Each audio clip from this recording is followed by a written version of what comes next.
Selebgram Lisa Mariana tak kuasa menahan tangis saat mendengar hasil tes DNA dinyatakan negatif. Hasil tes DNA menunjukkan anak dari Lisa Mariana berinisial C tidak memiliki kecocokan atau non-identik dengan ex-gubernur Jawa Barat Ridwan Kamil. Lisa menangis saat melakukan siaran langsung melalui akun TikTok miliknya sambil menyaksikan pengumuman hasil tes DNA. Dalam siaran itu, Lisa Mariana menegaskan dirinya tidak merasa malu meski hasil tes DNA tidak sesuai harapan. Lisa juga sempat menyinggung sosok Ridwan Kamil yang ia sebut harus mempertanggungjawabkan semuanya di hadapan Tuhan. Negatifnya hasil tes DNA sekaligus menegaskan bahwa proses hukum terkait laporan Ridwan Kamil dilanjutkan pihak berwajib. Ridwan Kamil diketahui melaporkan Lisa Mariana ke Bareskrim dengan tuduhan pencemaran nama baik.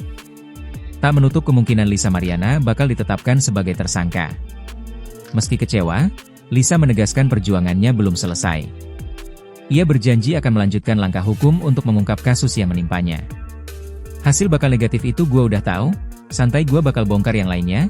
Tanggal 22 gua di KPK bakal jadi saksi staf tun aja ya gua bakal bongkar. Sakit hati, imbuhnya.